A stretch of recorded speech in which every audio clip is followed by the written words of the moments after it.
एक महिला भक्त वृंदावन से बिहारी जी लेकर अपने घर आई और तभी बाहर से गोलू घर के अंदर आया और माँ से पूछता है कि माँ, यह कौन है? तो मैया ने बोला, ये भगवान हैं और ये ही हमारे मालिक हैं। अब तो घर में जब भी कोई नई चीज बनती तो सबसे पहले बिहारी जी को भोग लगता। पहले यह सब चीजें गोलू को सबसे पहले मिलती थीं। इससे गोलू बहुत चिढ़ने लगा और मन ही मन ठाकुर जी को कोसने लगा। एक दिन गोलू की माँ काम पर जाते समय बोली, गोलू, यमुना जी से मटके में जल भर कर लाना। जब गोलू पानी भरने के लिए जाने लगा तो जाते जाते बिहारी जी को कहने लगा, खाने के लिए तो सबसे पहले तैयार रहते हो, लेकिन काम तो मुझे ही करना पड़ता है। अगर यहाँ रहना है तो काम करो। कहकर गोलू यमुना जी से जल भरने के लिए चल पड़ा।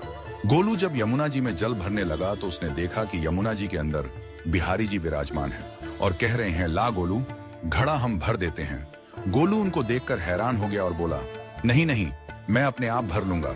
लेकिन ठाकुर जी ने उसके हाथ से घड़ा ले लिया और भरकर घर ले आए। गोलू घर आकर डर रहा था कि अगर माँ को पता लगा कि मैंने ठाकुर जी से काम करवाया है तो आज मेरी पक्की पिटाई होगी। माँ ने घर आकर बिहारी जी को गीले कपड़ों में देखा तो एकदम से हैरान हो गई और कहने लगी कि गोलू, ये जरूर तेरी शरारत है, जरूर तूने ही इन पर जल डाला है। गोलू ने अपनी माँ को समझाने का बहुत प्रयास किया, लेकिन माँ ने उसको डांट कर चुप करा दिया और ठाकुर जी के भीगे हुए वस्त्रों को बदलने लगी। अगले दिन जब माँ ने गोलू को अनाज पिसवाने का काम दिया तो बिहारी जी फिर अनाज का कनस्तर ले आए और माँ को ठाकुर जी के वस्त्रों के ऊपर सूखा आटा पड़ा मिला। तो माँ ने फिर गोलू को डांटा कि तुझे पता नहीं कि ये हमारे भगवान हैं और तू भगवान के साथ शरारत करता है। आज तूने फिर इनके ऊपर आटा फेंका है। तो गोलू शपथ लेकर कहने लगा, नहीं माँ, मैंने कोई शरारत नहीं करी है। ये तो मेरे हाथ से गेहूं का कनस्तर लेकर खुद पिसवा कर आए हैं। गोलू की माँ आज बहुत गुस्सा हुई। अगले दिन फिर माँ बोली, बेटा गोलू, आज तुम्हारे बाबा बाहर गांव से वापस लौट आएंगे।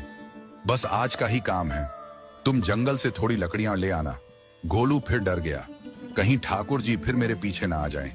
गोलू ने माँ को बोला कि मैं चला तो जाऊंगा, लेकिन बिहारी जी को समझा लो, वो मेरे पीछे ना आई। उसकी माँ हंसकर बोली, हाँ हाँ समझा दूंगी, तुम जाओ तो सही। गोलू जल्दी जल्दी लकड़ियां लेने जंगल में चला गया और माँ काम पर चली गई। लेकिन उस दिन माँ काम से जल्दी वापस आ गई और देखा बिहारी जी अपनी चौकी पर विराजमान नहीं है।